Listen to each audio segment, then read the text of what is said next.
Po Paris, rattaché à l'Observatoire français des conjonctures économiques, bien que je ne sois pas économiste, mais politiste. Mais c'est le cas d'un certain nombre de mes collègues qui travaillent sur les questions de genre. Et je travaille sur ces questions dans une perspective comparée, donc toujours dans une perspective internationale, notamment dans la dimension européanisation des politiques d'égalité femmes-hommes dans un certain nombre de domaines. Et je m'intéresse également à l'usage des thématiques de genre dans les rapports, enfin, dans le positionnement géopolitique d'un certain nombre de pays. Et ce, non seulement sous l'angle de l'égalité femmes-hommes, mais également des problématiques liées à la reconnaissance des minorités sexuelles, aux droits des minorités sexuelles, et la manière dont ces questions-là peuvent être investies par des acteurs politiques pour concourir à définir leur positionnement géopolitique au sein et en dehors de l'Europe. Donc c'est ça, voilà, c'est un des sujets qui m'intéresse. Et par ailleurs, j'ai la chance d'avoir été un praticien des politiques d'égalité au niveau international en étant membre exécutif du Haut Conseil à l'égalité entre les femmes et les hommes de sa fondation en 2013 jusqu'à 2019, période pendant laquelle j'ai été en charge des affaires internationales et européennes, et j'ai eu la charge de coordonner l'évaluation de plusieurs stratégies successives de la France en matière de genre et d'aide au développement d'abord, puis d'égalité femmes-hommes dans l'action extérieure de la France. C'est-à-dire une perspective beaucoup plus large qui a été adoptée à compter de 2018. Et c'est sur la base en particulier de cette expérience, donc plus pratique que théorique, pour le coup, par rapport à d'autres travaux que je peux mener, que je vais m'exprimer ici. Et je vous propose qu'on commence, si ça vous va. Parfaitement, en tout cas, merci beaucoup Maxime. Bienvenue dans notre e-enceinte. Nous sommes ravis de vous accueillir sur une thématique effectivement probablement mal connue de la plupart d'entre nous, et puis sur des champs de recherche et d'investigation qui, je crois, à Sciences Po deviennent des champs de recherche et d'investigation fondamentaux et majeurs même. Donc, en tout cas, très heureux de vous connaître, très heureux de faire votre connaissance sur une thématique dont on va beaucoup apprendre grâce à vous ce soir. Écoutez, je l'espère. Donc, je propose qu'on démarre, si évidemment les impondérables techniques nous le permettent. Il y a toujours un petit temps de retard. Donc, je vais simplement vous dire deux mots sur la structure un peu de l'intervention pour que vous ne soyez pas étonnés des détours que je vais faire dans un premier temps.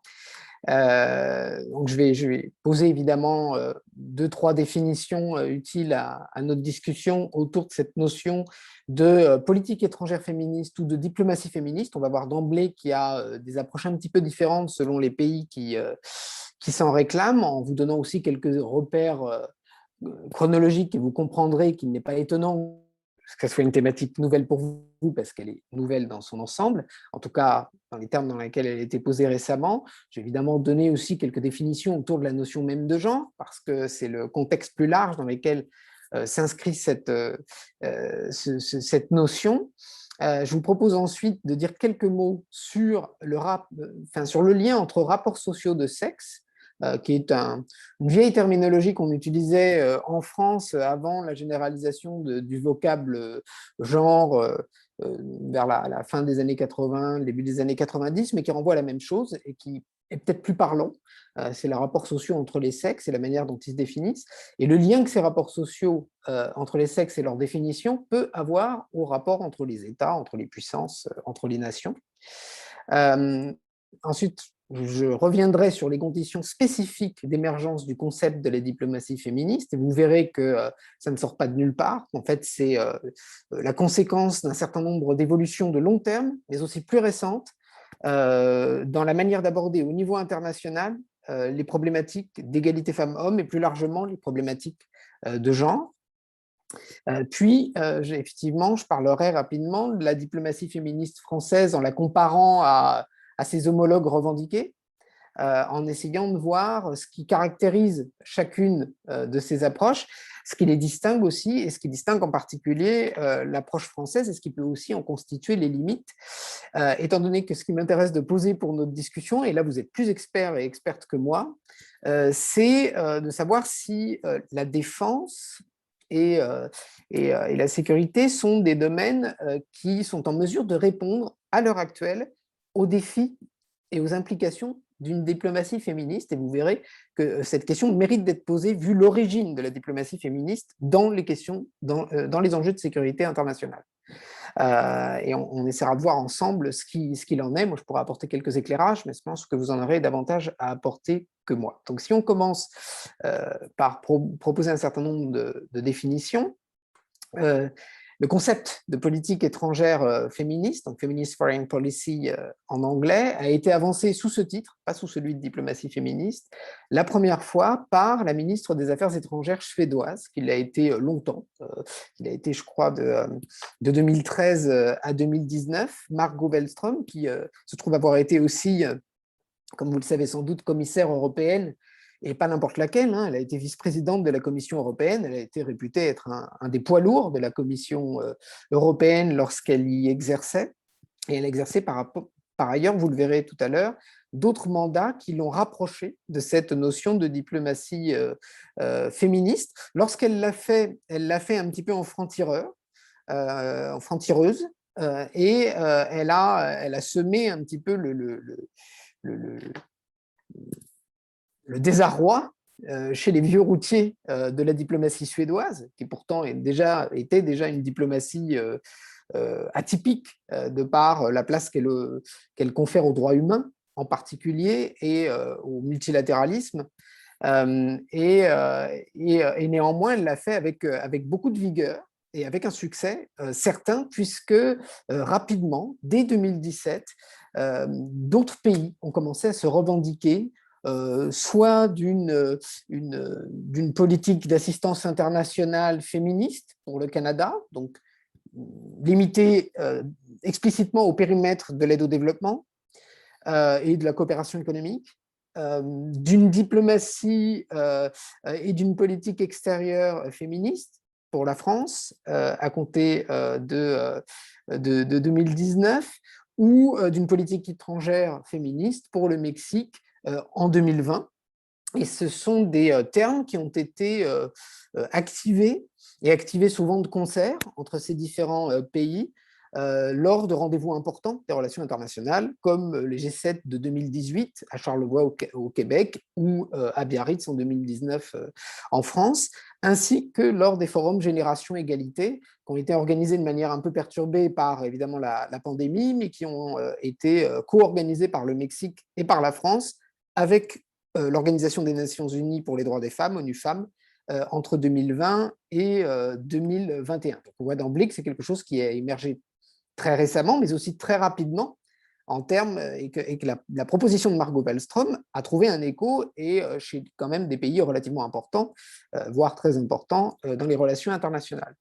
Ce qu'il faut souligner aussi, c'est que ça ne se limite pas à ce premier cercle, et que vous avez un certain nombre de pays qui, sans se revendiquer explicitement d'une politique étrangère féministe, la pratiquent, qui font un peu de la prose comme M. Jourdain, et on compte parmi ces pays l'Espagne, la Norvège, le Royaume-Uni et les États-Unis post-Donald Trump. Donc ce sont des latecomers, là, pour le coup, en la matière. Mais pour différentes raisons, le poids moindre de l'Espagne dans l'aide au développement, le poids important de la Norvège dans l'aide au développement, mais son poids moindre dans les relations internationales, le repli du Royaume-Uni en raison du Brexit, mais aussi, sans doute le savez-vous, de la baisse drastique de son aide au développement, notamment sur les questions d'égalité femmes-hommes, ou de la décrédibilisation quand même des États-Unis du fait de l'épisode Trump en matière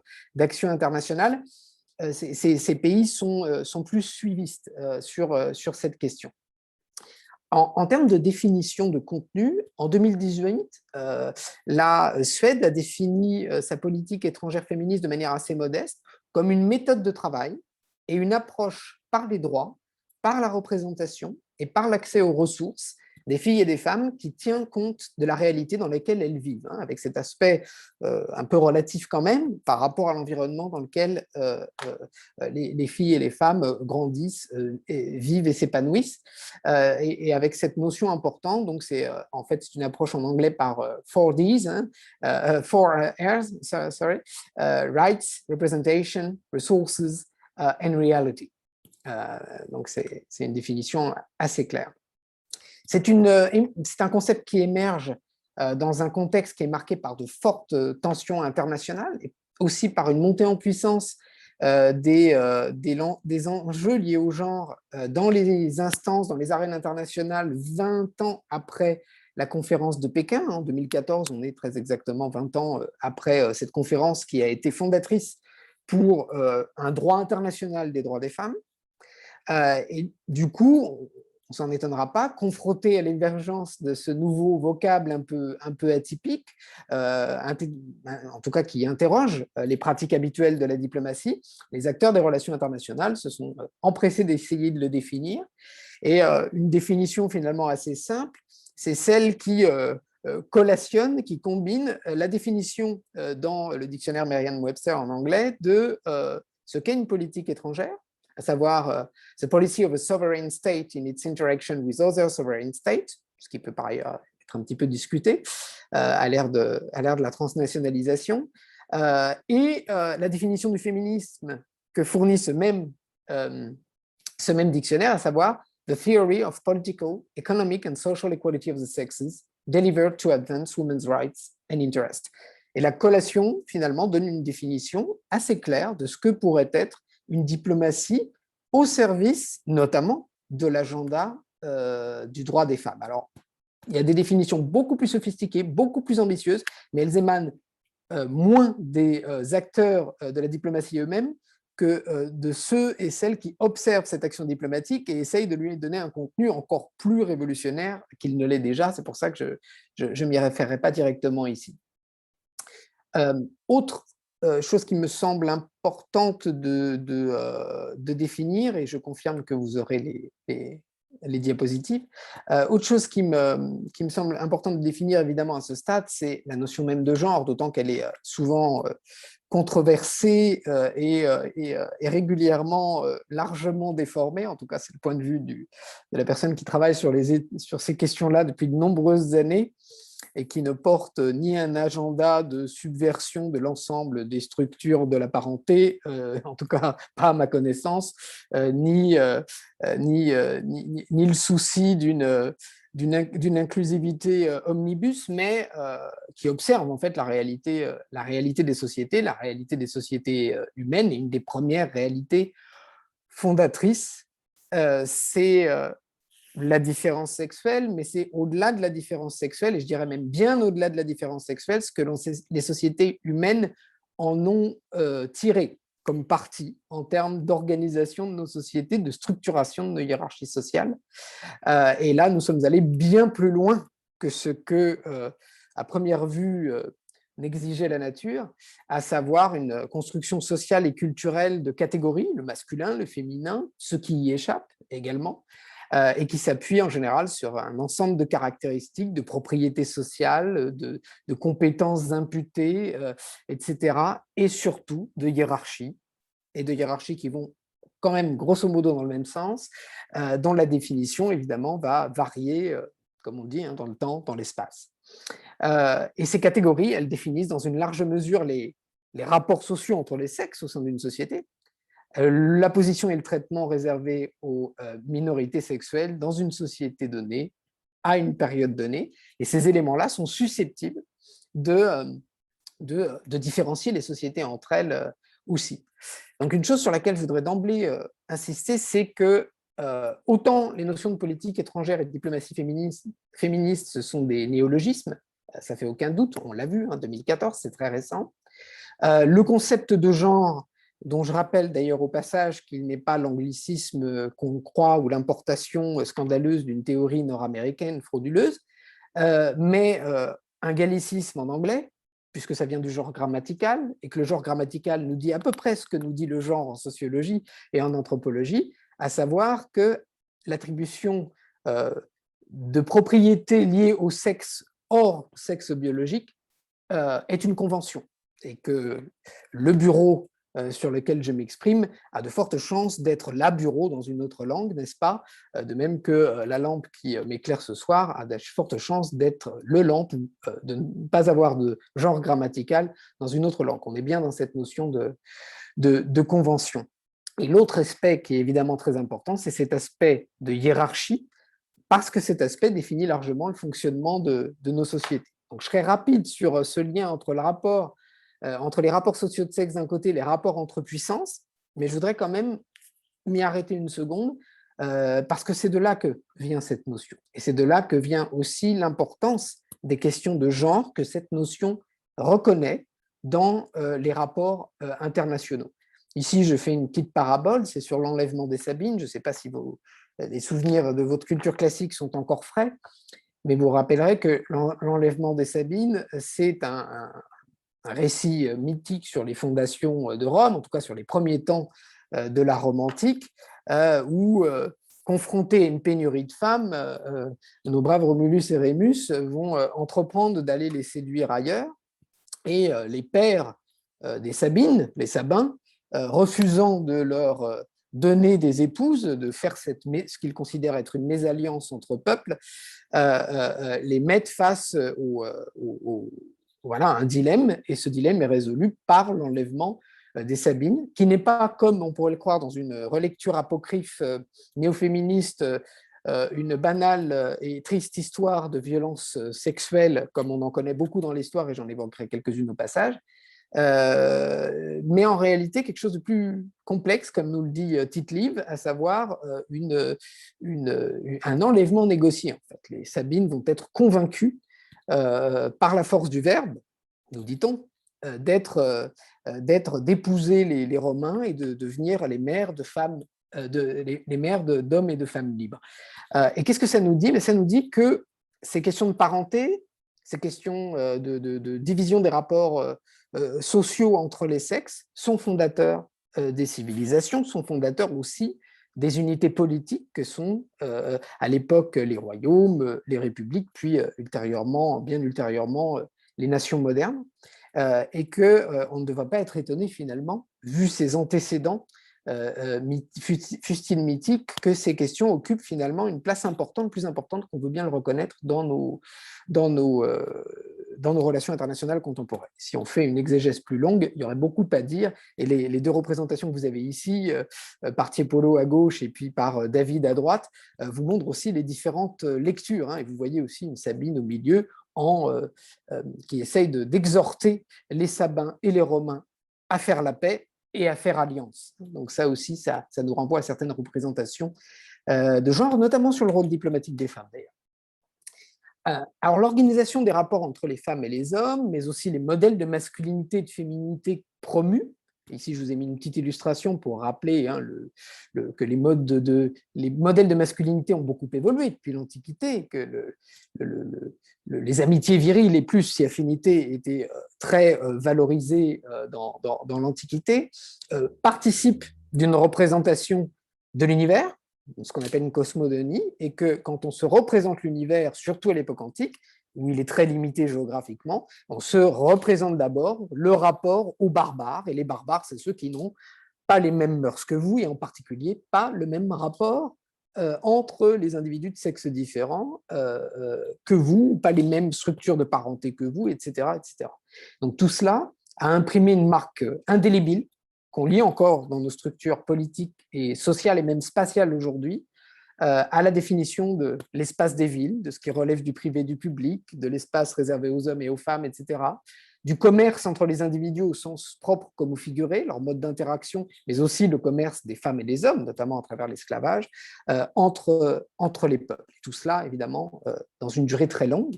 Et puis, on ne peut pas faire clore ce petit détour historique sans parler des religions du livre, qui elles-mêmes ont fondé leur récit des origines sur des divisions très strictes des rôles de genre, une hiérarchie entre les femmes et les hommes, une complémentarité fonctionnelle au sein de la famille, etc., et qui ont, dans leur géopolitique, c'est-à-dire dans leur expansion les unes contre les autres en général, dans leur rapport d'antagonisme, souvent se sont appuyés sur cette question des rapports entre les femmes et les hommes, et notamment à travers les structures de parenté, c'est-à-dire qui finalement fait partie, relève du même culte, etc.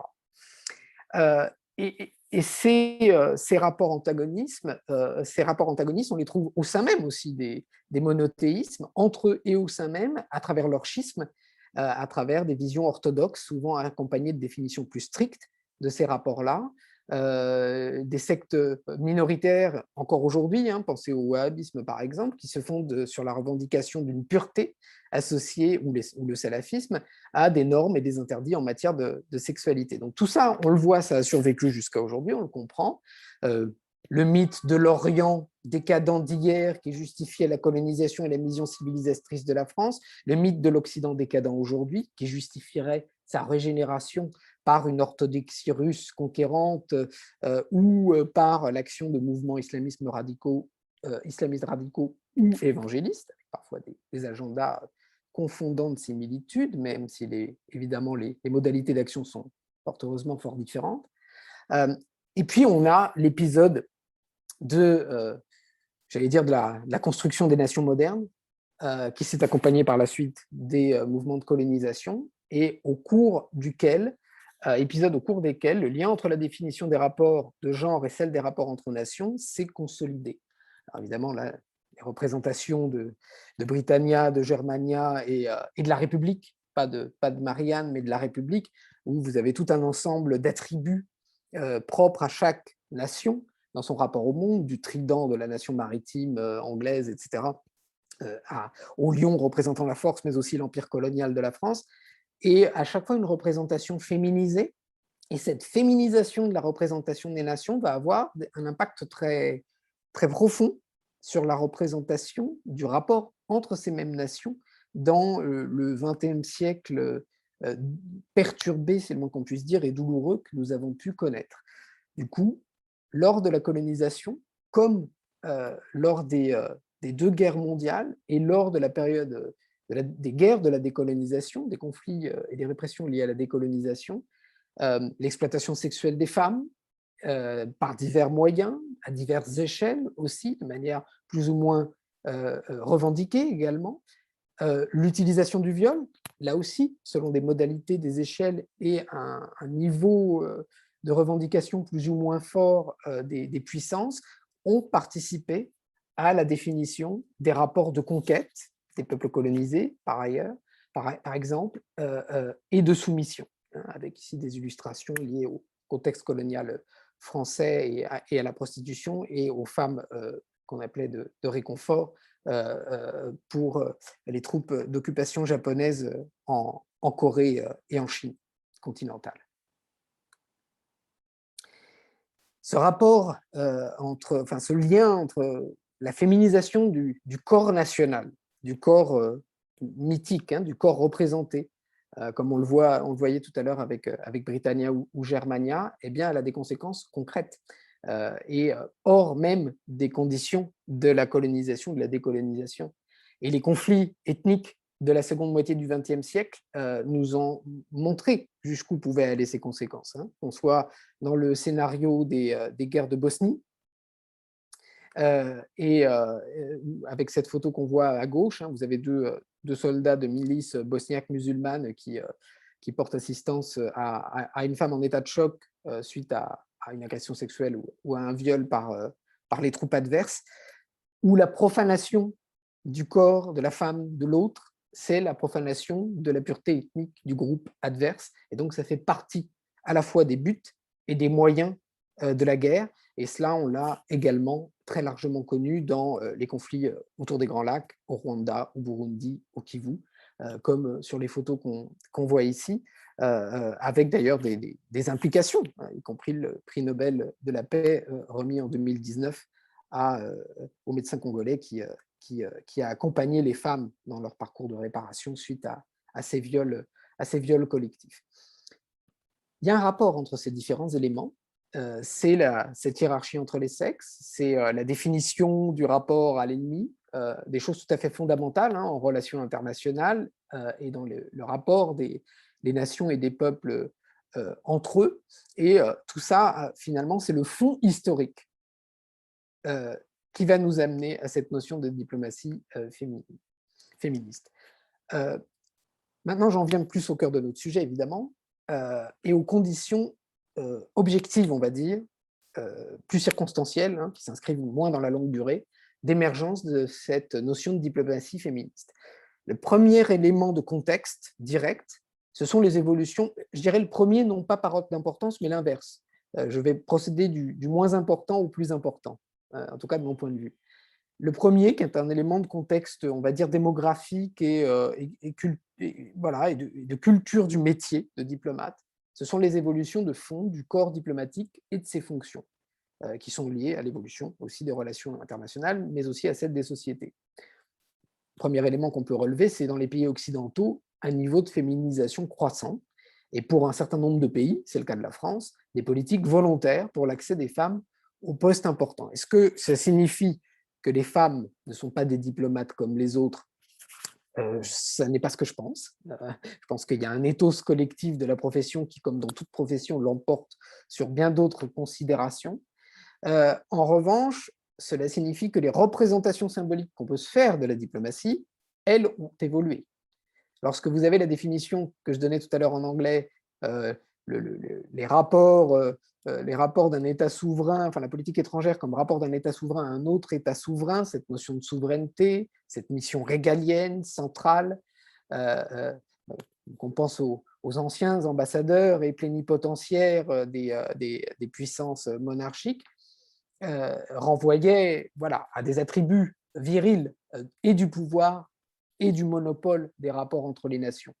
La féminisation, elle accompagne, comme dans beaucoup de métiers, un changement de la représentation du métier lui-même, au même titre que celui d'exercice et d'administration de la justice, hein, dans la magistrature, ou d'exercice de la médecine et de contrôle des corps. Tout cela a évolué, tout ça s'est accompagné d'une féminisation. C'est évidemment un élément à souligner. Un autre élément plus fondamental, c'est l'importance du soft power, qui n'a cessé de prendre le pas sur l'usage de la force, en tout cas pendant une période plus multilatérale que celle que l'on connaît ces dernières années, et qui a contribué à redéfinir les moyens d'action de la diplomatie et par conséquent les sujets aussi dont la diplomatie était susceptible de se saisir. Ça s'est accompagné aussi un temps, en tout cas, d'un tournant éthique dans les relations internationales, qui a été très critiqué parce qu'il était associé aussi au triomphe du libéralisme après la fin de la guerre froide et à cet interventionnisme à tout crin que l'on a pu connaître, avec aussi la notion de conflit entre les civilisations. Mais cette dimension éthique, elle est plus profonde. C'est le fait de s'intéresser dans les rapports entre les nations à d'autres aspects que la force et que les intérêts directs pour revendiquer aussi un certain nombre de principes. Évidemment, l'égalité femmes-hommes va relever de cette dimension éthique. Et puis un dernier élément fondamental, ce sont les limites croissantes à la notion même de souveraineté. Européanisation des politiques de coopération internationale ou de voisinage, et puis transfert de souveraineté consenti, transnationalisation aussi des mobilisations sociales, des agendas internationaux, souvent portés par plusieurs pays dans des arènes transnationales plutôt qu'au niveau national, les interdépendances très fortes auxquelles nous ont habitués les différents développements de la globalisation, et puis les menaces climatiques qui parfois rendent un peu bénignes finalement, ou pour ne pas dire secondaires, les ambitions des États ou leurs conflits très terrestres, hein, lorsque l'on partage in fine la même planète et son même devenir funeste possible. Deuxième élément, donc ça c'était les évolutions du métier en fait, hein, de la diplomatie elle-même. Deuxième élément, c'est la diffusion de ce qu'on appelle l'approche transversale de l'égalité en français, la diffusion du gender mainstreaming, c'est-à-dire le fait d'adopter une intégration transversale des préoccupations liées au genre, en particulier à l'égalité femmes-hommes, dans l'ensemble des domaines de l'action publique et donc par conséquent également l'aide au développement, l'action extérieure, la diplomatie, voire la défense. Et ce gender mainstreaming, il s'est affirmé en 1995 lors de la conférence de Pékin, à un moment particulier. On était quelques années après la fin de l'URSS on était dans l'illusion globale et collective, en tout cas pour certains et certaines, d'un nouvel ordre mondial pacifié, fondé sur le progrès commun. Et dans ce moment d'illusion collective, eh bien, des progrès notables ont été effectués, ont été posés par l'ensemble des nations sur ces questions d'égalité femmes-hommes. Et le simple fait que cette conférence ait eu lieu à Pékin, un pays qui n'est pas particulièrement en pointe sur ces questions aujourd'hui sous son leadership actuel, signifie qu'on a bien changé de paradigme depuis. Et ce gender mainstreaming a connu une diffusion importante auprès des acteurs des politiques de développement international en particulier, qui évidemment représentent un des piliers de l'action extérieure des pays développés, mais aussi au sein de l'Union européenne, et ce, dès avant la conférence de Pékin en 1992, ce qui fait que c'est aujourd'hui un référentiel d'action pour beaucoup d'acteurs des politiques internationales, banques multilatérales de développement, agences nationales de développement, Banque mondiale, FMI, agence onusienne, évidemment, au premier chef. Et tout cela a concouru à élargir le domaine de la lutte en matière d'égalité femmes-hommes et de genre au niveau international. Donc, tous ces acteurs, aujourd'hui, s'appuient sur cette notion de gender mainstreaming, disposent d'outils, de documents stratégiques sur ces questions auxquelles n'échappe pratiquement aucun sujet, auxquels, par exemple, la question du changement climatique est tout à fait, intègre tout à fait désormais ces problématiques. Et comme le gender mainstreaming est un concept méthode, comme le dit ma collègue Sophie Jacot, il donne matière à la production d'outils, des boîtes à outils, des checklists, des cadres d'évaluation, des stratégies en matière d'aide au développement qui vont concourir à diffuser ces enjeux auprès d'un nombre croissant d'acteurs, y compris d'acteurs de la diplomatie. Vous voyez que petit à petit, on voit se dessiner un contexte favorable. Autre élément important, crucial même, donc je vais de plus en plus vers du moins important vers le plus important, c'est l'émergence de l'agenda Femmes, Paix et Sécurité, que vous connaissez sans doute, au moins en partie, puisque au début du millénaire, donc toujours dans cette dynamique positive qui a duré quelques années, sous l'effet conjugué de l'extension du droit international, en particulier en matière d'égalité, de la diffusion du gender mainstreaming et de l'internationalisation de la gestion des situations de post-conflit, que ce soit au Rwanda, en ex-Yougoslavie, compte tenu de l'ampleur de ces conflits et de leur nature ethnique, l'ONU a affirmé, a porté cet agenda Femmes, Paix et Sécurité qui n'a cessé depuis de s'étoffer et qui s'appuie sur la reconnaissance de l'expérience différente des femmes lors des conflits armés, du fait par exemple de leur exposition au viol et à l'exploitation sexuelle, mais aussi de leur vulnérabilité spécifique en tant que réfugiés, en tant que veuves, etc., en tant que soldates, en tant que proie de guerre, etc., etc. Donc c'est fondé sur cet élément de reconnaissance de la dimension sexuée et genrée des conflits, largement ignorée jusqu'alors. Et ça s'appuie en particulier sur 2 résolutions. Au total, il y en a 10, et c'est un agenda onusien tout à fait exceptionnel, de par son caractère étoffé. 10 résolutions, c'est rare sur un même sujet, sur un sujet comme celui-ci. La première, c'est la résolution 1325 de 2000, qui va porter les principes essentiels de cet agenda, à savoir la nécessité d'associer les femmes à la gestion des situations de post-conflit, de les intégrer dans les missions de maintien de maintien de la paix, d'assurer l'outillage et la formation des agents qui vont participer à ces missions, d'intégrer la dimension du genre en matière de justice transitionnelle, ces commissions de réconciliation, voire ces procès qui accompagnent la transition d'un état de guerre, de conflit, à un état de paix consolidé. Et ce qui est important de souligner, c'est que ce sont des résolutions qui sont adoptées à l'époque à l'unanimité.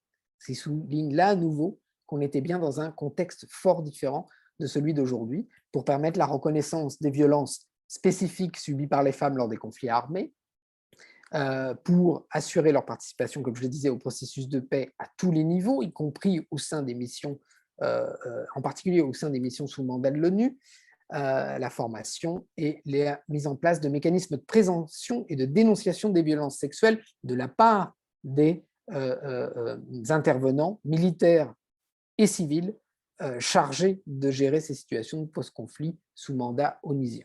Les 8 résolutions qui ont été adoptées par la suite, la dernière en 2019, avec les dernières, avec 2 résolutions, la 2467 et la 2493, sont des résolutions de l'ONU qui étendent le champ de cet agenda femmes, paix et sécurité, qui en renforcent les mécanismes d'implémentation, parce qu'on s'est rendu compte assez rapidement que c'était une transformation radicale des manières d'agir, des cultures militaires, des différents pays intervenants. Et souvenez, évidemment, vous êtes bien placé pour savoir que les missions de maintien de la paix sont fréquemment abondées par des troupes issues de ce qu'on appelle le Sud global, hein, du Bangladesh, du Pakistan, d'autres pays, qui évidemment vont avoir un coût d'entrée dans ces politiques plus élevé encore, mais ça s'applique aussi aux forces occidentales et notamment aux forces françaises également. Et on sait que ces questions ont déjà fait l'objet de situations problématiques, notamment en Afrique subsaharienne, mais aussi de l'utilisation de ces situations problématiques par les acteurs locaux pour discréditer les interventions, les missions françaises. L'émergence du concept de diplomatie féministe, donc si je le résume ici, il est lié aux mutations contemporaines de l'action diplomatique, il est lié à cette diffusion du gender mainstreaming, il est lié au renforcement de l'agenda femmes, paix et sécurité et à ses échecs. Et d'ailleurs, là, il y a quelque chose qui le démontre tout à fait, c'est que la Suède, qui est le premier pays à s'être revendiqué d'une politique étrangère féministe, est le premier pays à avoir adopté le gender mainstreaming dès la fin des années 80, 15 ans pratiquement, 13 ans en fait avant Pékin. Et en 2010, Margot Wallström, après avoir été commissaire européenne, a été nommée représentante spéciale des Nations Unies sur les violences sexuelles dans les conflits armés, la première de son genre, sans jeu de mots. Et ça a été évidemment quelque chose qui l'a marqué et qui va nourrir sa réflexion en tant qu'actrice des relations internationales pour proposer l'émergence de ce concept. Et puis, il y a un dernier élément de contexte qui explique directement, à mon sens, l'émergence de ces notions et qui, à mon sens également, en souligne finalement la pertinence et le fait qu'elles correspondent à une part de la réalité des relations internationales et notamment des conflits internationaux. C'est que le genre, en tant que domaine, en tant que sujet, constitue un nouveau clivage des relations internationales. À partir du début des années 2010, on n'est définitivement plus dans le contexte post-Pékin ouvert en 1995. On est dans un contexte beaucoup plus conflictuel, où il n'est plus possible d'obtenir un consensus sur ces enjeux. Terminé l'ère des résolutions adoptées à l'unanimité des Nations Unies, des membres des Nations Unies, l'agenda de l'égalité et de la prise en compte du genre dans le droit et dans les relations internationales devient l'objet de conflits, l'objet d'oppositions de plus en plus fortes, dont témoigne par exemple chaque année la Commission sur le statut des femmes à l'ONU, qui a lieu dans la seconde quinzaine du mois de mars, pendant laquelle les partisans et les adversaires de l'égalité se comptent souvent différemment, parce que les alliances évoluent au gré des agendas de chaque pays et de la nature de leurs dirigeants, de l'identité de leurs dirigeants. Et cela aboutit néanmoins à une paralysie quasi totale des institutions et du cadre posé à Pékin en 1995. Et on est aujourd'hui dans cette paralysie, et c'est cette paralysie qui a inspiré par exemple à la France le Forum Génération Égalité qui se voulait, mais qui n'a pas été un acte 2 après Pékin.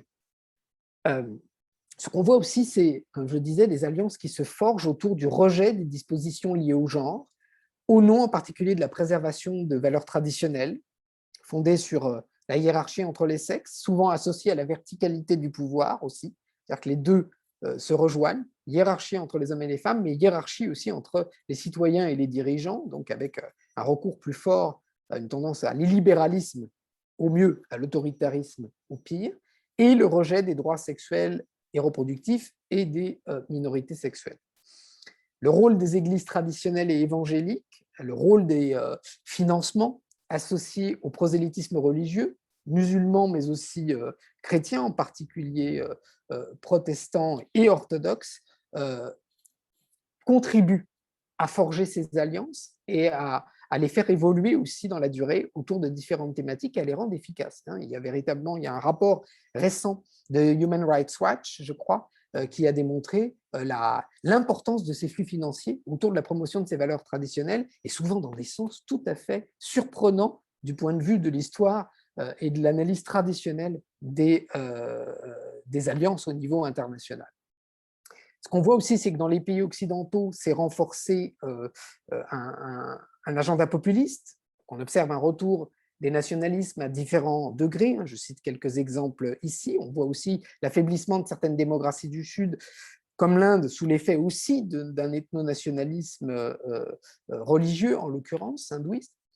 Et puis, on voit également l'action extérieure décomplexée, c'est le moins qu'on puisse dire par les semaines qui courent, de la Russie et de la Chine, qui sont portées notamment par une mission civilisatrice revendiquée, appuyée par les valeurs traditionnelles et la dénonciation d'un Occident corrompu ou décadent. Vous voyez que voilà, c'est un peu l'éternel retour de ces notions. Tant la Chine, avec sa lutte contre les expressions d'une masculinité trop féminisée, que bien évidemment la Russie, à travers différents concepts, et notamment le concept de Guéropa, que je vais exemplifier aussi, participe de ce mouvement-là. Donc, quelques exemples concrets pour clore ce chapitre et passer très rapidement, en quelques minutes, en revue les différentes conceptions des politiques féministes.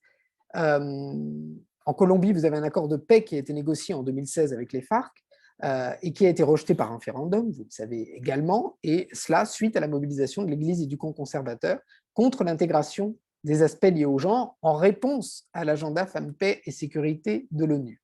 D'autres exemples de la mobilisation de ces enjeux dans le cadre de conflits ou de crises récentes, en Géorgie et en Ukraine, les actions déstabilisatrices, en particulier sur Internet, qu'a pu mener la Russie, s'appuient notamment sur le concept de Guéropa, donc l'Europe gay, une Europe soumise au lobby féministe et gay, qui subvertirait la famille traditionnelle et qui tenterait d'attirer dans ses filets nauséabonds notre brave Taras Bulba, la nation ukrainienne, qu'on voit représentée à droite, à la confluence de deux futurs possibles, un futur traditionnel sous l'emprise de la Russie ou un futur décadent sous l'emprise de l'Union européenne et de ses lobbies gays.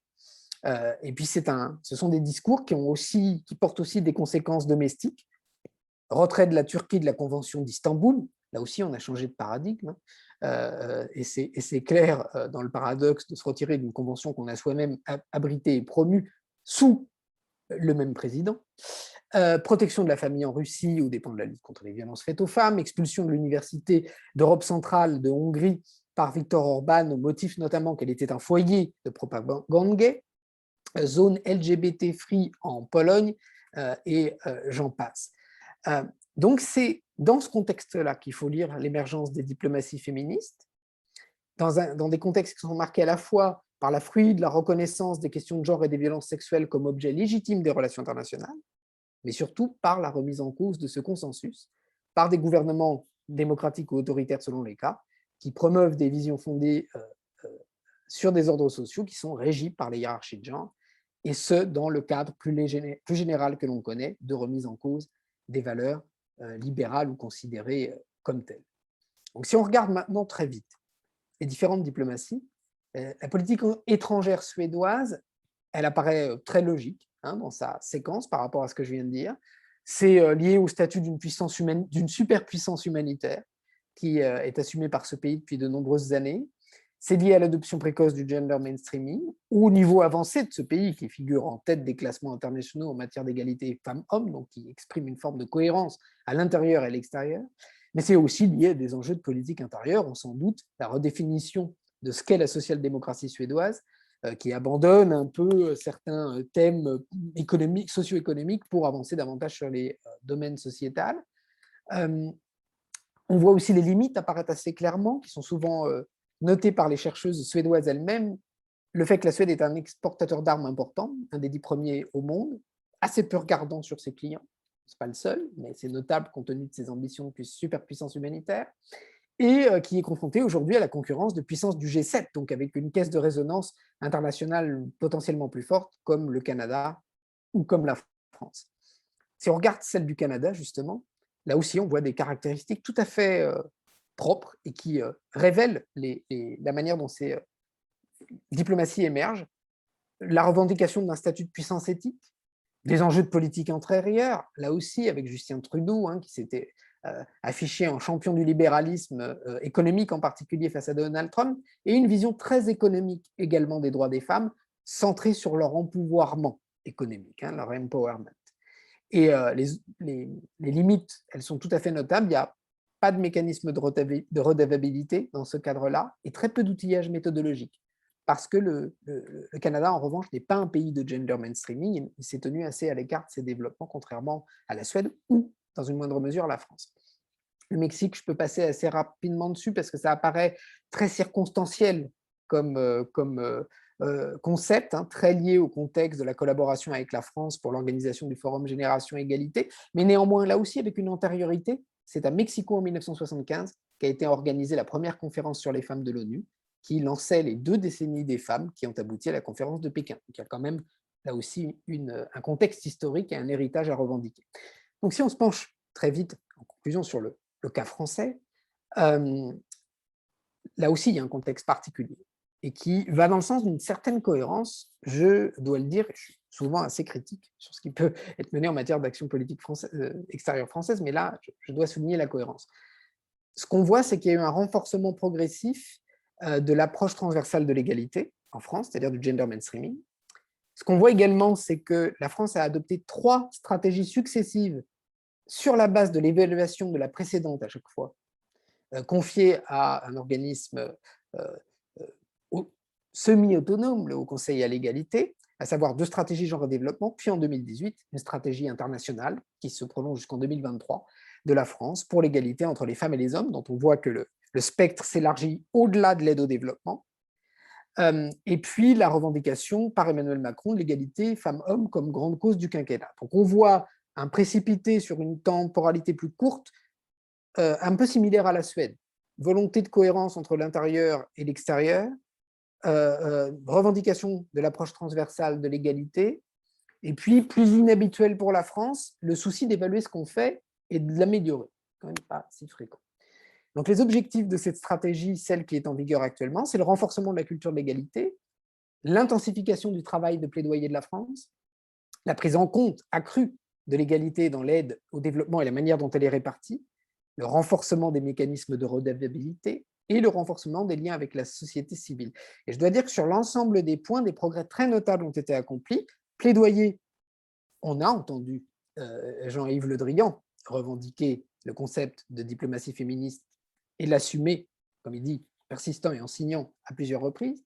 On a vu, sous les gouvernements précédents, Laurent Fabius mener les négociations climat avec, dans son portefeuille de négociation, un document de plaidoyer sur la question genre et changement climatique qui s'est retrouvé presque in extenso dans les accords finaux.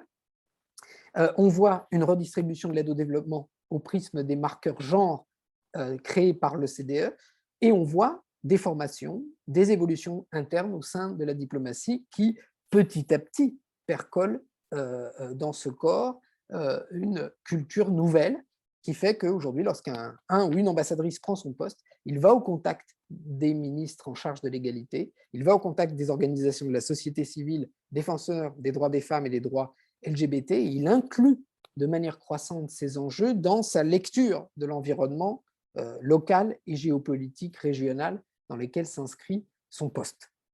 Chose évidemment complètement nouvelle.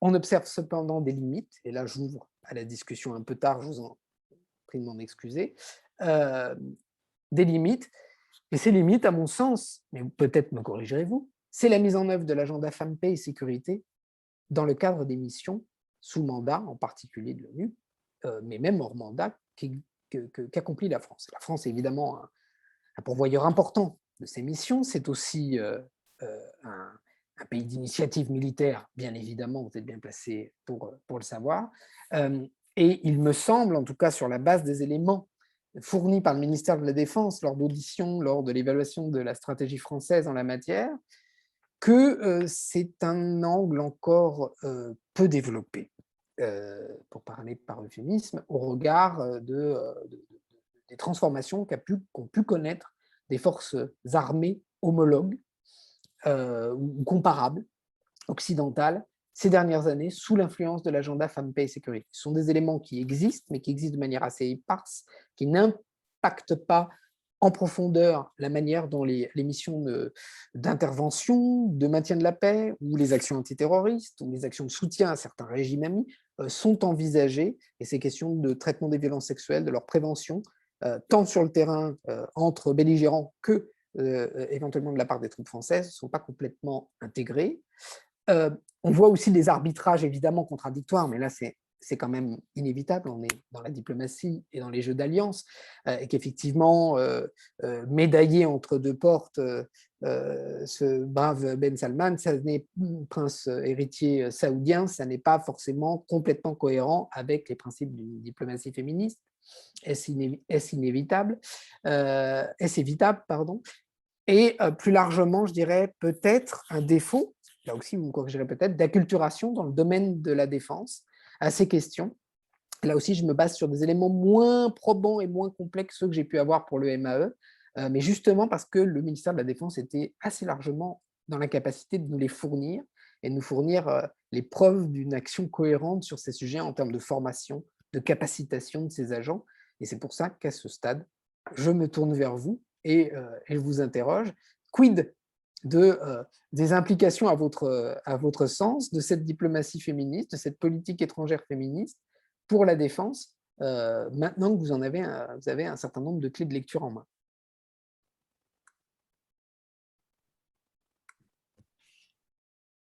Merci beaucoup, Maxime. Merci. Vous avez, en tout cas, pour ce qui me concerne, éclairé largement ma lanterne. Je méconnaissais complètement ces questions. Donc, nous avons 30, 40 minutes pour échanger avec Maxime. Est-ce que certains ou certaines d'entre vous, vous voudriez prendre la parole pour poser une question, faire un commentaire, donner un retour à cette très intéressante présentation? Alors oui, il va falloir peut-être aussi que je laisse pour le coup les gens s'exprimer. Ceci étant, vous pouvez… Utilisez le chat également, n'hésitez pas. Oui, le chat d'une part, et d'autre part, si vous cliquez sur votre micro, vous avez à nouveau la parole, hein. Alors, peut-être, Maxime, pour ce qui me concerne, j'avais plusieurs questions à vous poser, mais je les séquencerai en fonction des autres questions, hein, des autres auditeurs. Vous avez… Oui, je vous vois poser, enfin, lever un doigt, Marie-Claire. Je vous en Oui, prie, honneur aux femmes. C'est quand même, ce soir, le moins qu'on puisse faire. Donc, je vous en prie. merci. Est-ce que vous m'entendez là? Très Tout bien, à très fait. Oui, bien. bon, très bien, oui, oui. Alors, en effet, pour moi aussi, le sujet était tout à fait nouveau. Je ne connaissais pas du tout cette distinction qui était faite et puis cette nouvelle approche, finalement, dans la diplomatie. Étant moi-même diplomate retraité, donc j'ai eu vraiment, j'ai bien plongé au cœur du sujet de la place des femmes diplomates dans les relations internationales.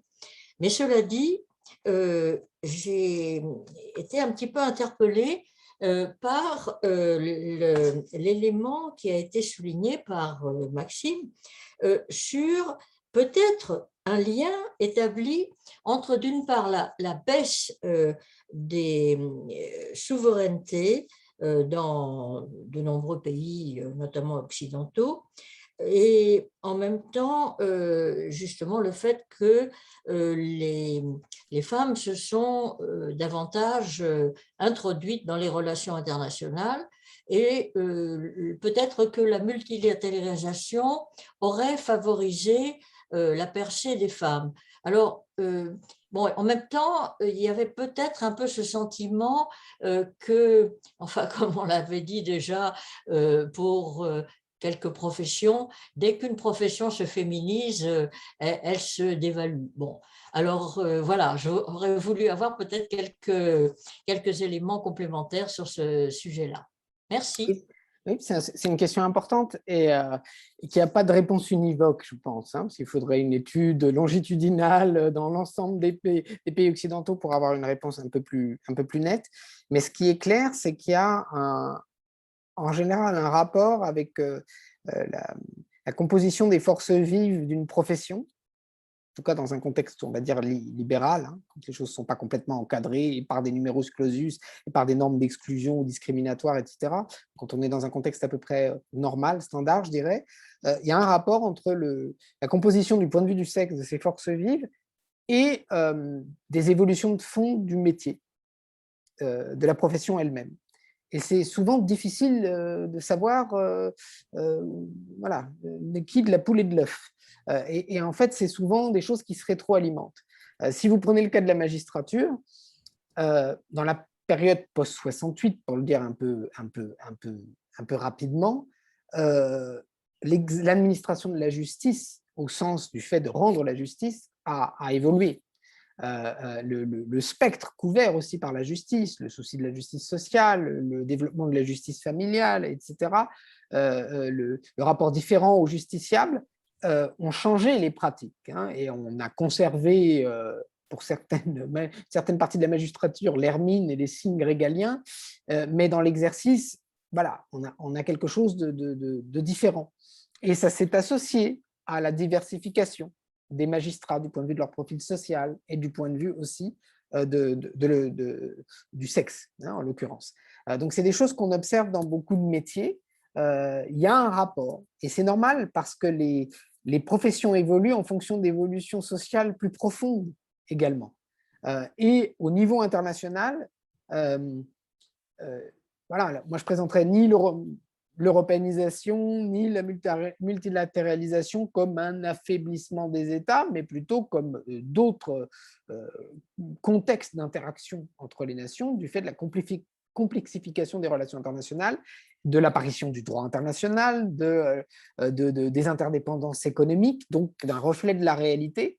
Et c'est vrai que la symbolique très régalienne associée aux missions de l'ambassadeur et du plénipotentiaire, eh bien, le plénipotentiaire, il n'est plus tout à fait plein de pouvoir non plus. Donc, il doit aussi opérer dans un contexte plus contraint avec des partenaires multiples, européens notamment pour la diplomatie française.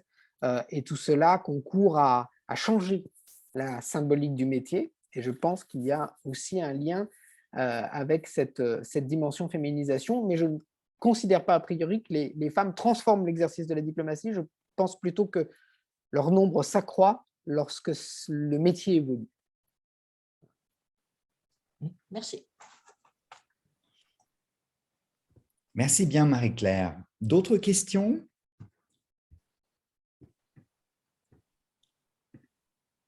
Alors, j'aurais peut-être des questions sur pourquoi certains pays se distinguent d'une manière ou d'une autre. D'ailleurs, vous nous avez bien souligné que la Suède avait joué un rôle absolument moteur et même à l'origine et à l'initiative de cette politique. Alors, pour méconnaître en fait les différences et l'homogénéité scandinave, pourquoi la Suède plus que le Danemark, la Finlande ou la Norvège, qui sont, je crois, sans bien les connaître, des pays relativement égalitaires entre les sexes? C'est parce qu'il y a des traditions d'action extérieure différentes. Le Danemark est un pays, alors, pas besoin d'être spécialiste du Danemark, il suffit d'avoir vu Borgen. Le Danemark, on le sait, est un pays plus interventionniste, très atlantiste, membre de l'OTAN, contrairement à la Suède et à la Finlande, qui est un membre très actif, comme on le sait, qui a été de toutes les guerres, voilà, légitimes et moins légitimes, et qui est lui-même aussi une puissance atlantique à travers ses liens toujours maintenus, post-coloniaux avec le Groenland, et qui joue aussi un rôle dans les voies de l'Arctique. Enfin, voilà, c'est un petit pays, mais c'est un pays costaud en matière militaire, notamment et stratégique, et qui n'a pas ce profil de neutralité qu'à la Suède en particulier. Quant à la Norvège, c'est un pays qui est assis sur le premier fonds souverain de la planète, comme on le sait aussi, qui a donc d'autres enjeux très liés aux questions climatiques et à sa propre transition, et qui joue un rôle dans les relations internationales, hein. Les accords d'Oslo ne sont pas les accords de Stockholm, mais qui s'est mis un tout petit peu en retrait aussi du fait de sa situation politique intérieure, avec la présence de partis populistes dans plusieurs coalitions successives, et donc avec une séquence on va dire, de relatif isolationnisme, hein. Donc, ça ne signifie pas que ces questions d'égalité ne sont pas portées par l'action pour le développement de la Norvège. Elles le sont. Ça fait partie des agences internationales de développement bien équipées sur ces sujets, mais pas de revendication plus globale. Donc, c'est, je pense, qui explique ces différences-là. Et puis, une chose importante qui nous montre qu'on est bien sur un sujet de géopolitique. Les pays se définissent sur ces questions, comme sur les autres questions, les uns par rapport aux autres. Donc, c'est parce que vous avez une montée de l'opposition à ces questions, très vigoureuse, et des discours stratégiques construits, souvent assez aberrants dans leur contenu, mais construits d'une certaine manière, de la part de la Russie, par exemple, que vous avez en face des pays qui décident de dire, bon, écoutez, puisque c'est comme ça, alors nous, on a une diplomatie féministe. Et la France l'a fait, je crois.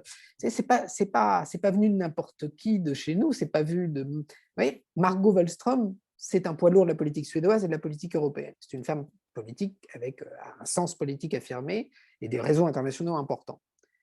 Jean-Yves Le Drian, c'est un vieux routier aussi. Donc, si Jean-Yves Le Drian a assumé ce terme, c'est parce qu'il a bien senti que dans les rapports avec un certain nombre d'États, la Turquie, la Russie, c'était une carte. Tout comme Laurent Fabius avait compris dans sa négociation des accords de Paris, eh bien, que ces questions-là étaient aussi une carte à jouer dans les rapports entre pays et sur laquelle on pouvait fonder des alliances intéressantes. Ça a été le cas. D'accord. Merci beaucoup. Puisque vous nous parlez de la montée de l'opposition à ces questions, si je vous ai bien compris, vous avez souligné le fait que, en tout cas sur, disons, les communautés chrétiennes, les protestants et les orthodoxes pouvaient être, certains protestants, certains orthodoxes, pouvaient être un peu à la pointe de l'opposition à ces questions. Alors ma question est pourquoi, enfin, pas les catholiques. J'aurais pu penser intuitivement, je suis moi-même catholique, donc j'ai aucun problème avec le catholicisme, mais que les catholiques soient parfois même plus actifs que les protestants ou les orthodoxes sur ces questions, surtout les protestants. Alors, du point de vue de positionnement d'une partie, voilà, des franges plus conservatrices des communautés catholiques, alors si on pense évidemment à la Pologne, on a un cas où le catholicisme d'une part de la population, hein, d'ailleurs j'en profite pour dire que la Pologne est aussi le pays développé où l'écart de la pratique religieuse entre les plus jeunes générations et les plus anciennes est le plus élevé au monde. Donc c'est un pays qui connaît une crise du catholicisme, contrairement à ce qu'on peut voir de l'extérieur, une crise très forte et très rapide.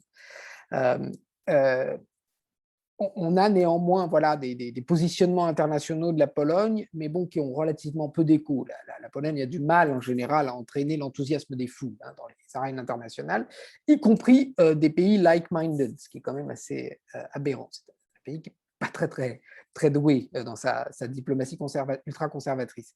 En revanche, vous avez du côté des églises évangéliques, hein, et pas protestantes en général, mais de certains mouvements évangéliques, en particulier états-uniens et brésiliens, ayant trouvé un écho fort chez les républicains et chez Bolsonaro et certains mouvements politiques au Brésil, vous avez une vraie volonté de financer en particulier la lutte contre l'accès à l'avortement dans le monde, qui est un des enjeux portés par les diplomaties féministes.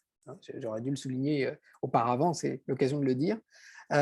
Et cette opposition de principe ancienne à l'avortement s'est traduite ces dernières années, cette dernière décennie, par des flux financiers très importants pour appuyer le définancement de l'aide au développement en matière de planification familiale dans un grand nombre de pays. Et cela a créé des alliances nouvelles parce qu'il y a des sommets qui se sont créés parallèles, des clusters qui se sont organisés Et on observe, et c'est le paradoxe, une convergence objective de ces mouvements avec, par exemple, les flux financiers moindres, mais réels, et technologiques, plus importants en matière de désinformation notamment, issus de mouvements liés à l'Église orthodoxe de Russie et par conséquent au Kremlin.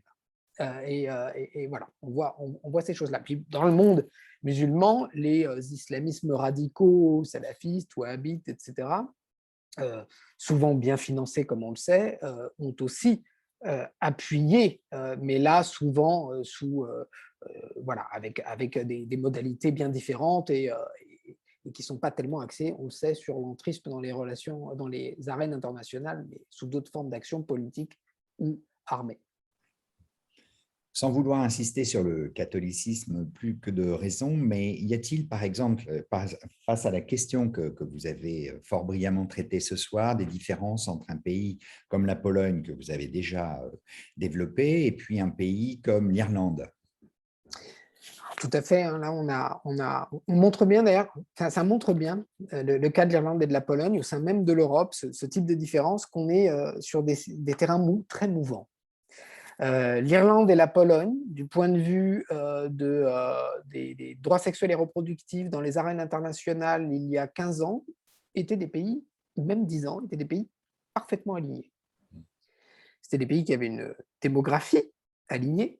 C'était avec la France, pour des raisons différentes, des pays avec le taux de natalité le plus important en Europe. C'était des pays alignés sur leurs valeurs traditionnelles, sur le magistère moral de l'Église, etc.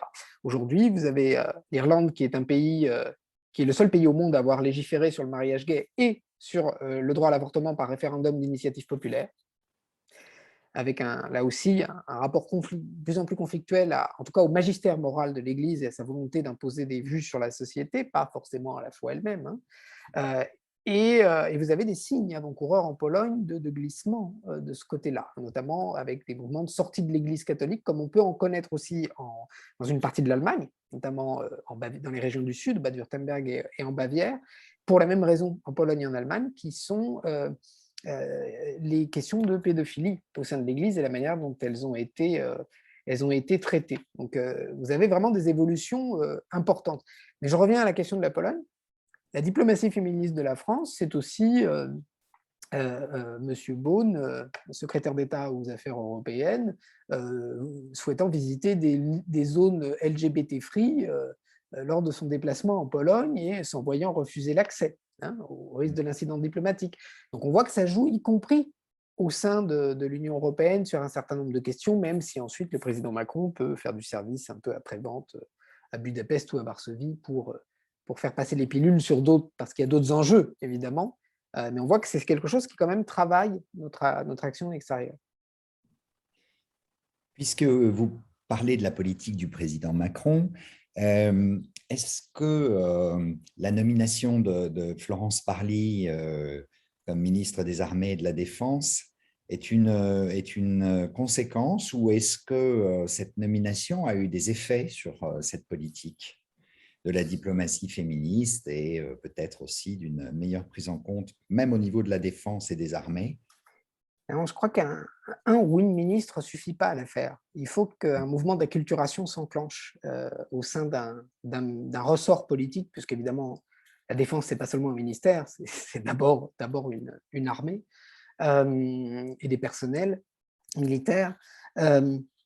Il faut qu'un mouvement d'acculturation soit enclenché, c'est-à-dire qu'il y ait des niveaux intermédiaires qui soient impliqués sur ces sujets, qu'il y ait de nouvelles compétences qui soient construites, qu'il y ait des formations qui soient organisées, qu'il y ait des outils qui soient développés, qu'il y ait aussi une culture on va dire, de communication un peu plus transparente sur un certain nombre de problématiques, notamment violences sexuelles, y compris au sein même des forces armées, parce qu'on est dans une communauté humaine et que même si les gens sont formés et sélectionnés dans toute communauté humaine, ces questions se posent, d'autant plus lorsqu'elles sont très déséquilibrées du point de vue de la composition du genre, et lorsqu'elles sont aussi confrontées à des situations, à des interventions dans des contextes où les violences sexuelles elles-mêmes sont très répandues et où un climat d'anomie peut aussi prévaloir du point de vue de l'exercice des violences sexuelles, y compris pour les personnels militaires. Voilà, ce sont des choses qui sont notées ailleurs, qui se produisent. Voilà. Et je n'ai pas le sentiment, et encore une fois, je parle un peu sous votre contrôle aussi, que ce mouvement d'acculturation ait démarré faute de combattants et de combattantes, en l'occurrence. Alors, Florence Parly a eu des mots assez forts sur la question notamment des violences sexuelles dans les écoles militaires. Elle a diligenté des enquêtes.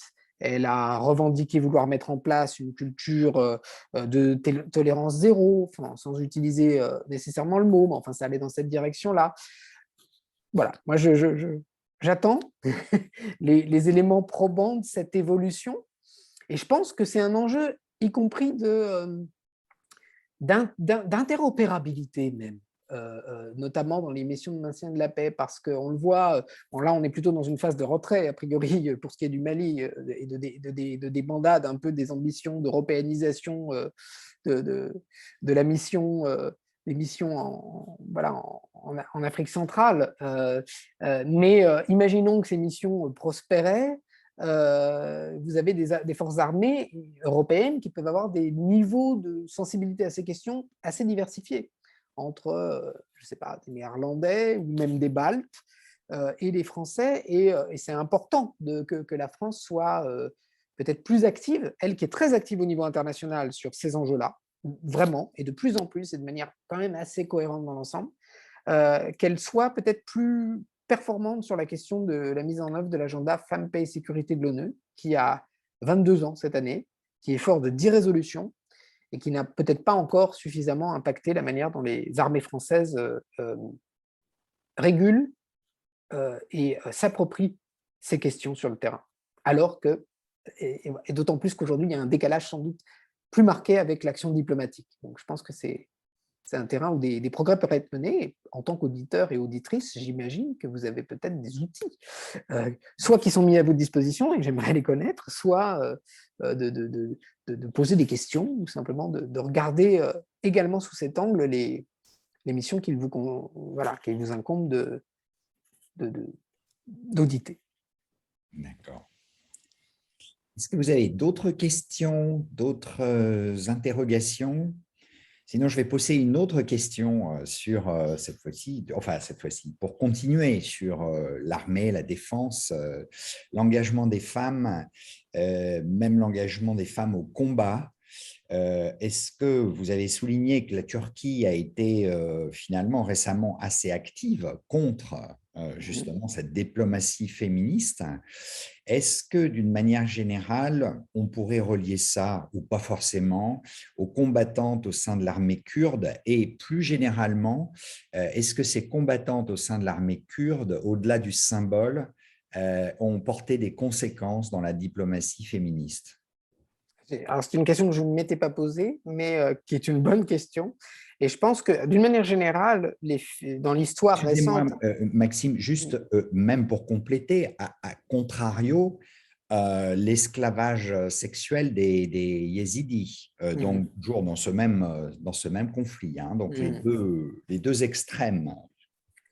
Alors, pour la première partie de la question, dans l'histoire récente, l'affirmation, alors là je ne me renvoie pas du tout à la mythologie, hein, mais au conflit du XXe siècle et du XXIe siècle, l'affirmation de la figure de la femme combattante régulière ou irrégulière a souvent constitué un repoussoir et quelque chose qu'on a essayé immédiatement de normaliser par un retour aux valeurs traditionnelles. L'implication très forte de centaines de milliers de femmes dans l'armée soviétique pendant la Grande Guerre patriotique, pendant la Seconde Guerre mondiale, a abouti à ce que la prix Nobel de littérature bélarusse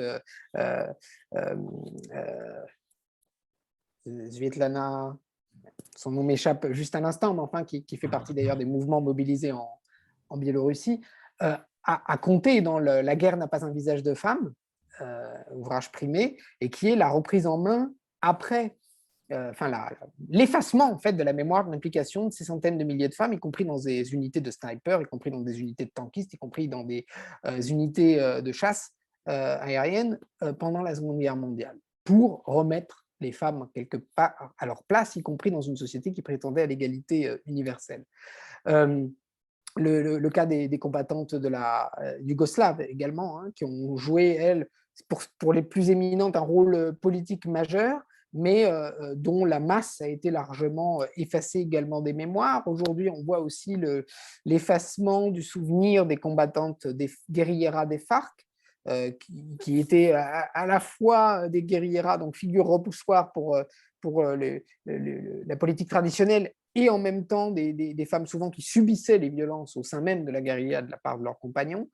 Donc voilà, c'est souvent une figure d'anormalité que la combattante armée. Et avec quelques rares exceptions, sans doute, comme les femmes de Tsahal, notamment, dans une certaine mesure.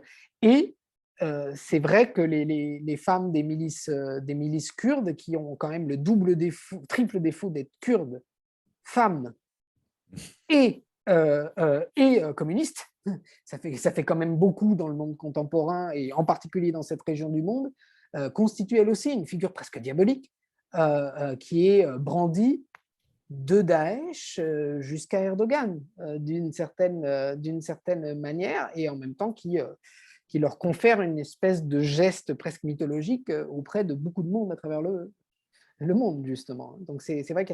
Et pour ce qui est de l'autre aspect, le conflit syrien est un conflit que je n'ai pas cité ici, mais qui illustre totalement l'importance de ces dimensions dans les conflits contemporains. Sa convergence avec les frontières ethniques et religieuses, comme pour l'exploitation sexuelle des Yézidis, les viols collectifs massifs perpétrés par l'armée de Bachar el-Assad, les tortures spécifiques infligées aux femmes par diverses fractions pendant ce conflit, leur implication dans certaines forces combattantes, et aussi la place de ces images dans la psyché collective occidentale et son activation et par les mass médias et par les forces politiques pour créer des moments de scandalisation à certains moments et d'oubli à d'autres. Donc on est vraiment dans une exemplification parfaite de la centralité, qui n'est pas nouvelle, comme je l'ai souligné ce soir, de ces questions dans le rapport entre les nations et en particulier dans les conflits. D'accord. Peut-être encore une question me concernant, puisqu'il est question de rapport entre les nations. Vous avez souligné que les Russes et les Chinois, notamment, étaient un peu à l'avant-garde d'une forme de résistance ou d'une opposition assez systématique à ces questions. Est-ce que finalement, ça n'est pas du coup… Alors oui, et puis par ailleurs, aviez-vous dit, finalement, les États-Unis sont plutôt attentistes ou suivistes sur ces questions. Mais là, l'occasion est très belle. Là, je parle de manière évidemment cynique, mais aussi diplomatique. L'occasion est trop belle de trouver ça comme un dénominateur commun à ses ennemis ou à ses opposants géopolitiques. Encore une fois, c'est une très bonne question parce qu'elle montre que c'est vraiment un nouveau clivage. Ce clivage, il pose problème. Et je reviens et sur la Russie et sur les États-Unis, si vous me le permettez. La crise ukrainienne est vraiment très symbolique. Moi, je travaille beaucoup, en particulier sur ces enjeux en Europe centrale et orientale, et l'Ukraine est vraiment un cas déterminant sur ces questions-là. Vous avez un problème en Ukraine qui est vraiment perçu comme tel, y compris par le gouvernement, par la société, qui est vraiment travaillé de manière assez ouverte, dans une société qui est quand même devenue assez ouverte par opposition à la société russe, qui a suivi un chemin inverse, où ces questions-là sont débattues publiquement. Le problème, c'est lequel? En 2014, au moment de Maïdan, les mouvements nationalistes d'extrême droite qui revendiquent l'héritage de Bandera, etc., des nationalistes ukrainiens qui ne sont pas vraiment des gens sympathiques, historiquement, jouent un rôle important dans la chute du régime et sont parmi les premiers à se porter volontaires pour aller pallier les carences manifestes de l'armée ukrainienne en 2014 dans le Donbass. Ils sont rejoints par des militants patriotiques de bords bien plus différents et divers, et de sexes différents aussi, et même d'identités de genre différents aussi, qui viennent se porter volontaires pour se battre.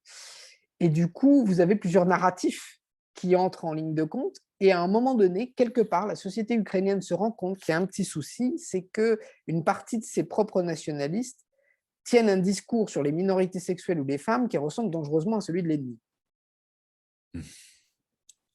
C'est un peu problématique. Si les gens pensent la même chose globalement, ont la même Weltanschauung d'un côté de la tranchée et de l'autre, c'est qu'il y a un tout petit souci. Et du coup, ça travaille. Et moi, j'ai été témoin de campagnes dans le métro de Kiev et ailleurs en Ukraine, y compris à Kharkiv, donc beaucoup plus à l'est, de campagnes sponsorisées par les pouvoirs publics de promotion de la diversité sexuelle dans l'armée ukrainienne. Y compris du point de vue de la place des LGBT, etc. Vous avez des unités aussi, enfin des membres d'unités de l'armée ukrainienne qui ont défilé lors de la dernière Gay Pride, etc. Voilà, donc vous avez tout un chemin qui se fait parce qu'on voit voilà, qu'il y a quand même un dominateur commun très clair en face et du coup, il est difficile de se positionner. Et finalement, les États-Unis ont un petit peu le même souci. C'est-à-dire que Joe Biden a fait un certain nombre d'actions symboliques, a pris des décisions symboliques dans ses premiers executive orders comme président en janvier 2021, notamment le fait que les États-Unis ne cessent de retirer des financements à des organismes appuyant le planning familial dans les politiques de développement. Ça a été un de ses premiers executive orders. Donc il y a eu des pas comme ça. Et la volonté que, encore une fois, America is back sur ces sujets également d'égalité. Sauf que quand il s'agit d'armer l'Ukraine, ça se fait avec une majorité bipartisane. Les républicains sont prêts à voter comme un seul homme en faveur de fournitures d'armes non stratégiques à l'Ukraine. Mais si vous leur dites que c'est pour s'opposer aux valeurs traditionnelles de Poutine, ça risque de devenir compliqué cette affaire. Voilà, donc on est vraiment sur de nouveaux clivages qui réinterrogent les alignements des uns et des autres et qui obligent un peu tout le monde à se positionner.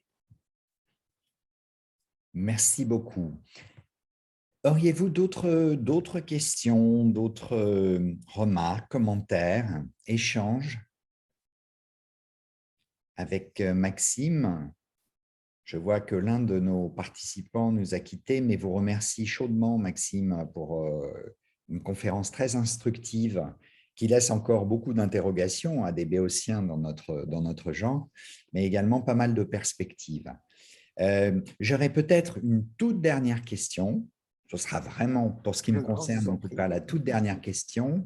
Alors, si j'ai bien compris, peut-être je me suis trompé, mais en lisant un texte qui annonçait votre conférence, donc, 4 pays sont un petit peu à la pointe de ces questions, dont la France, mais Canada, Espagne et Suède. C'est bien ça, c'est la bande des 4. Officiellement, la bande des 4, c'est Canada, enfin Suède, Canada dans l'ordre chronologique, France et Mexique. Ah, pardon, Mexique. Et vous avez par ailleurs quelques pays, effectivement, dont l'Espagne, qui, sans le dire, font pas mal de diplomatie féministe. D'accord. Alors évidemment, ce sont des pays qui culturellement et historiquement sont fort différents. Vous avez beaucoup développé la Suède, je pense que ce n'est pas la peine de revenir sur la Suède, mais est-ce que finalement, malgré ces grosses différences, il y a d'une certaine manière une ligne du parti un peu unitaire entre France, Canada, Mexique et Suède? Ou est-ce qu'il y a même au sein de cette association partisane des dissemblances parfois importantes? Non, alors pour les plus actifs qui sont la Suède, le Canada et la France, ils se passent le ballon assez bien, voire très bien. Moi, j'ai assisté à plusieurs réunions réunissant les ministres de ces différents pays en charge et à des passages de relais.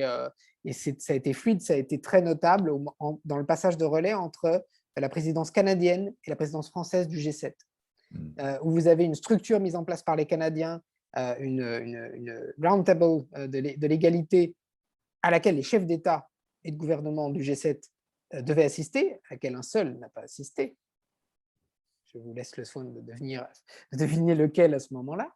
Voilà, Donald Trump a été repris par les Français à Biarritz, avec un travail en amont assez nourri avec la société civile et tout à fait mandaté par le ministère des Affaires étrangères pour nourrir les réflexions sur ces questions. Donc, au contraire, un bon passage de relais. Et puis, la Suède et la France sont très alignées sur beaucoup de politiques européennes, hein, et tout particulièrement sur ces questions, hein, quand ça ne touche pas aux finances, globalement, on est quand même très sur la même longueur d'onde. Et puis le Mexique, il y a eu un moment d'entente assez forte avec le président en fin de mandat, moins aujourd'hui, mais néanmoins un passage de relais aussi sur le forum Génération Égalité qui a eu un chapitre mexicain, tout s'est passé en ligne en réalité, hein, et un chapitre français.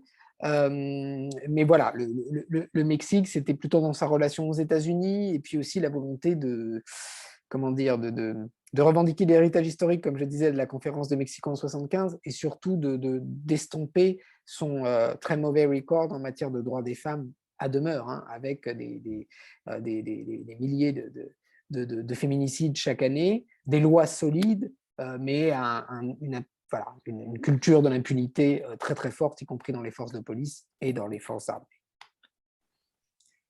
Très bien. Merci infiniment, Maxime. Si nos auditeurs n'ont pas d'autres questions, d'autres commentaires, je pense qu'on va clore la soirée. On vous remercie d'avoir du Portugal éclairé notre lanterne. On vous souhaite un excellent séjour dans ce beau pays. Merci à nouveau de cette thématique assez inconnue de nous, et même pourtant si nous flirtons avec des thématiques liées à la diplomatie, à la géopolitique et évidemment à la défense. En tout cas, c'était effectivement, comme le disait l'un d'entre nous, très instructif. Ça soulève évidemment beaucoup d'interrogations, beaucoup de perspectives, et merci d'avoir évoqué ces interrogations, ces perspectives, et dressé le portrait de ces questions nouvelles et importantes.